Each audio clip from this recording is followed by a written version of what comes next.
the north of England. You wouldn't have known that if I'd not told you. My hometown is Bradford. Good place. More recently, City of Culture. But when I was growing up, it was the capital of the wool and textile industry. It made the finest, in the mills of Bradford, we made the finest worsted cloth in the world. There's not a mill left open there now. You could smell the lanolin as you walk down the streets in the city. Well, what you need to know is that the mills worked round the clock. The workers were on 8-hour shifts round the clock. Once the mills were going, they had to keep everything going. They closed down for 2 weeks in the year. And on those 2 weeks, almost everybody in Bradford went away. If you were working class, in Yorkshire, you went to Morecambe. If you were in Lancashire, you went to Blackpool. If you were posh, you went to Scarborough. We went to Morecambe. And we stayed in the same guest house, affectionately called the Digs. Every year. The landlady was called Mrs. Battersby. And we stayed in the same room, and we had the same nylon bed sheets that gave you a slight shock when you got up in the morning. And we had the same wallpaper, and we had the same meals every year. And when the weeks came to an end, Mrs. Battersby always used to present Mother with the bill, and when she paid the bill, she said, "Do you want to book for next year?" Which Mother always said, "Oh yes, please." And Mrs. Battersby looked at me and said, "If you book now, you can have the table in the window." Which was really important for me, because every morning, if we got the table in the window, whilst we were having breakfast, something really exciting happened outside. And my mum used to say, "Listen, they're coming." And we listened. And eventually, we saw what we were listening for. And it was the donkeys going to the beach. So as I grew up, donkeys were about kiss me quick hats and rides on the sand and candy floss. That's what donkeys are about. But not this donkey. This donkey was different. This donkey was part of a really important arrangement. Some people think it's a kind of miracle that the disciples go to the owner of this beast and just take it, and God kind of overrules. It doesn't seem like that to me at all. I think they made the arrangement. The password was, "The Lord needs it." So when the disciples said, "The Lord needs it," the owner of the beast knew that they were the ones who had been sent to collect it.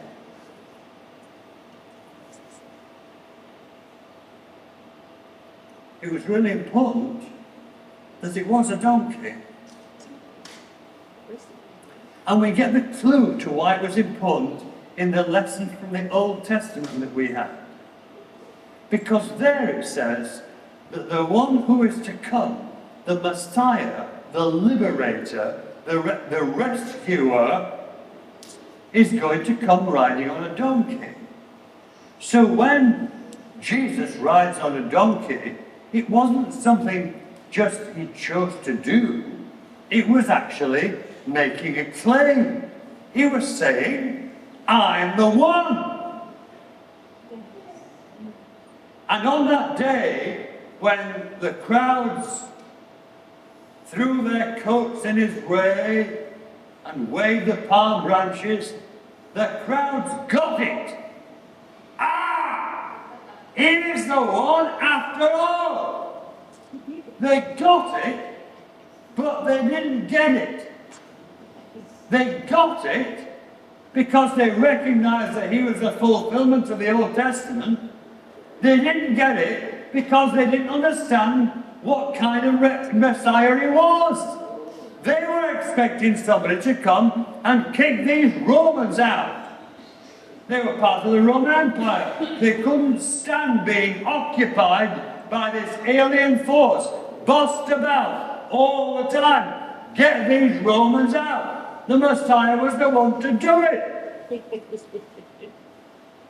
But he didn't do it. They got it right, but they got it wrong.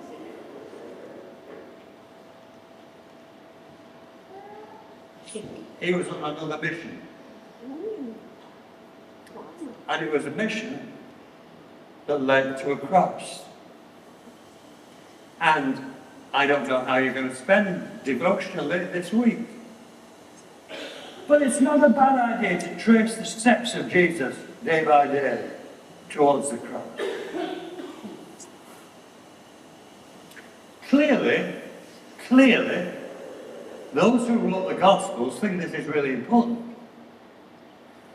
You see, if you were writing a biography of somebody, I read biography. I think Christian biography is great. I read biography. What I find with the biographies that I read is that the author who recounts the story spreads the telling of the story throughout the book. So, it's about equal. So, it might be the first chapter deals with the first decade, the second chapter deals with the second decade, and so on to the end of the person's life. But that's not what you've got here. What you've got here, with all the Gospels, particularly St. John's Gospel, what you've got is that a third of the Gospel deals with 1 week. What does that say? It says this is really important. That everything is a kind of prelude to this. And as you read the account of the ministry of Jesus, you see that he knows. He says, I've got to go. And on 2 occasions the disciples said, oh, don't go there. Oh, my God. Go on, boy. He speaks of the cross. Not as a disaster, but an appointment. He's keeping an appointment.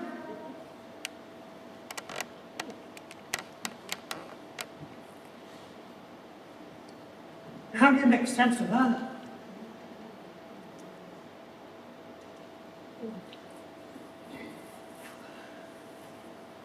What he did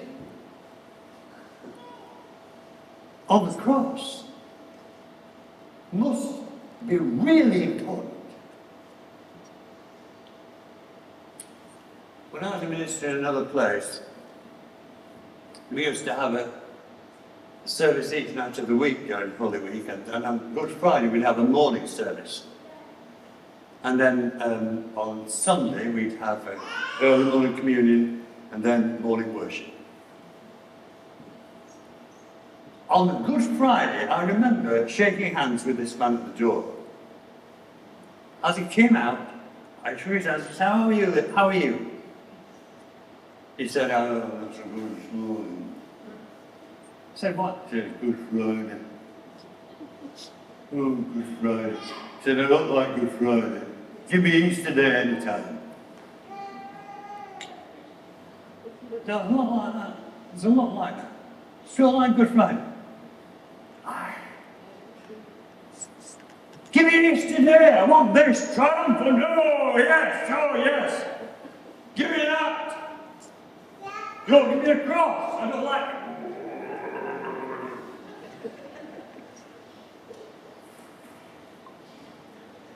Don't rush. Don't rush to an empty tomb. Your problem is that you know the end of the story.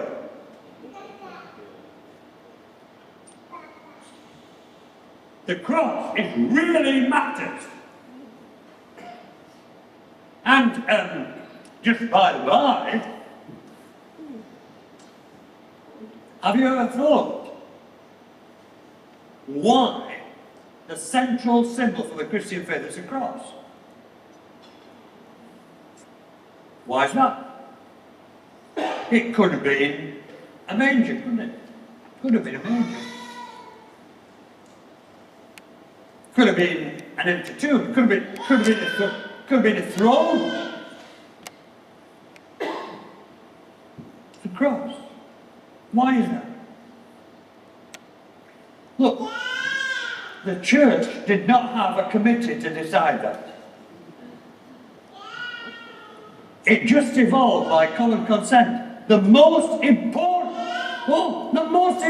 thing is a cross.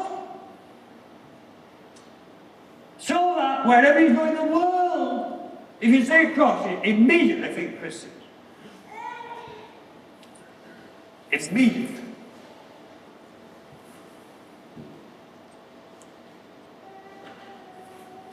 So he rides into Jerusalem, and he's going to that.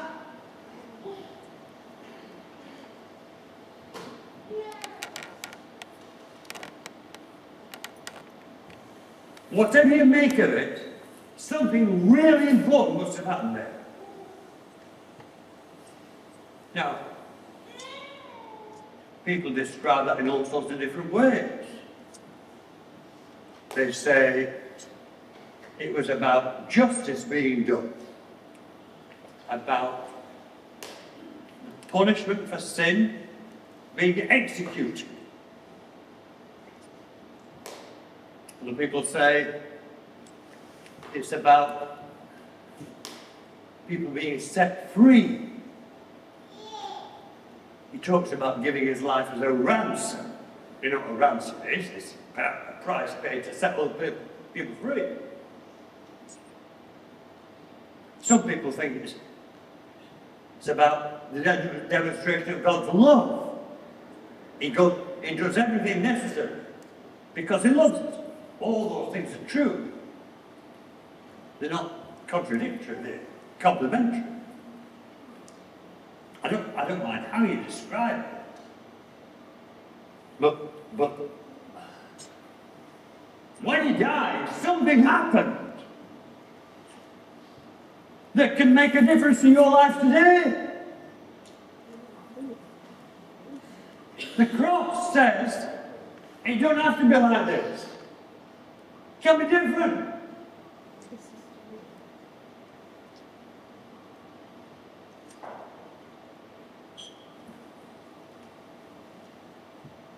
You know, I don't know how you approach it in this church. But what we do, what human nature does with a cross, it sanitizes it. So what we do is, we decorate it, and we polish it. And we hang it on a chain round our necks.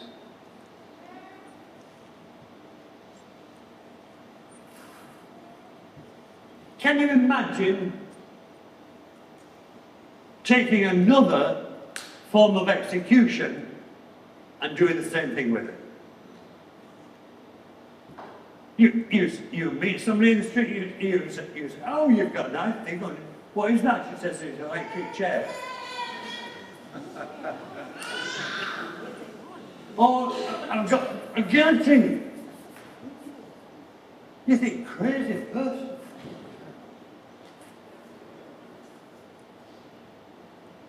We sanitized it because it was a brutal business. Brutal.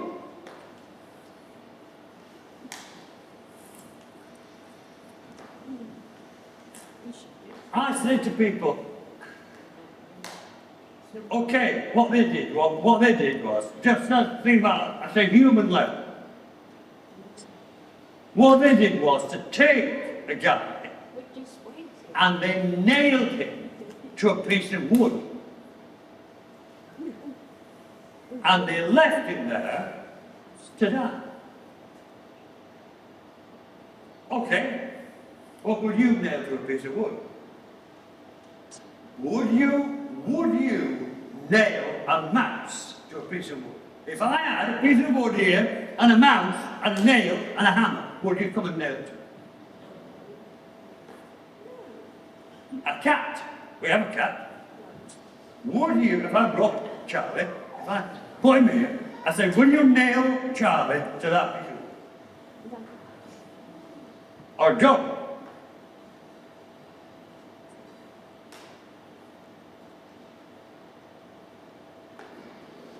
Would you nail another human being to a piece of wood? Oh. Would you nail your creator to a piece of wood? It's mind-blowing. The enormity of the suffering involved is enormous. And yet, and this is the wonderful thing, this is wonderful, and yet, with a power that I don't understand, what God did was to take the worst thing, and make it the one thing that millions of Christians all over the world for 20 centuries have said, that's my only hope. Man.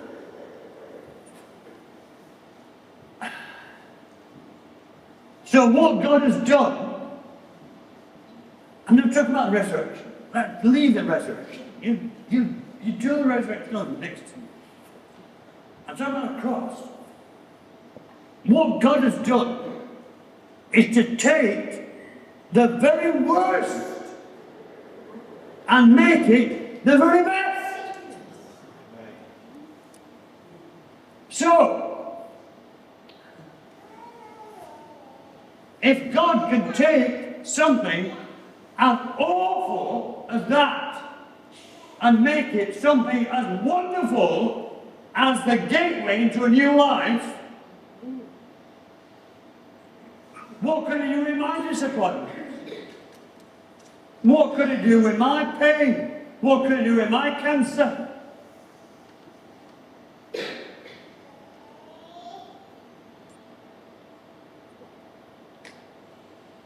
You know.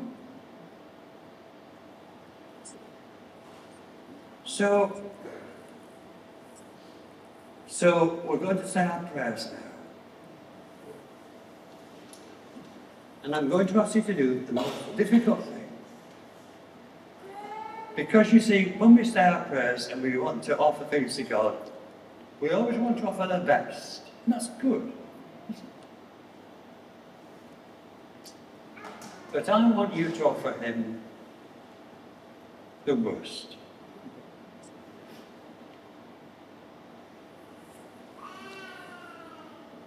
times you dropped a brick. You know what I mean, don't you? The times you messed up. Your disappointments. The heartache in your family.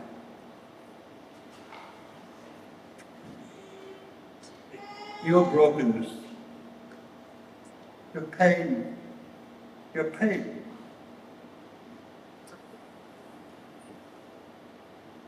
And he's big enough to take that and make it something beautiful for him. Because he's done it there. He can do it here. So let's say our prayers. Our loving Father, we're just blown away by what you did on the cross. We're blown away by what humankind did to you. We're blown away by the way you took it and transformed it. From being something as awful as that to the gateway into a new life for millions and millions of people. And so we feel with confidence that we can come.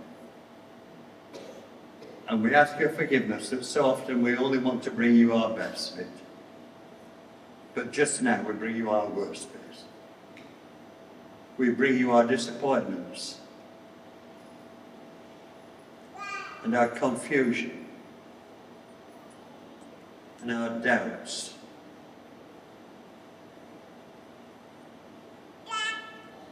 And our family problems.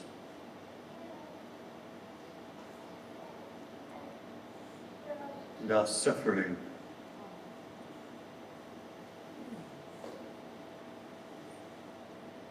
And the secret fears that we have in the night.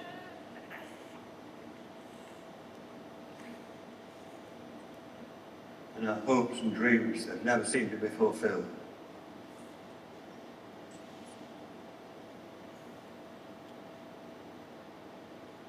Lord, would you take them? And would you transform them?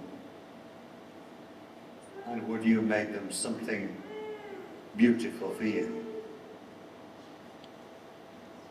For Jesus' sake we ask it. Amen.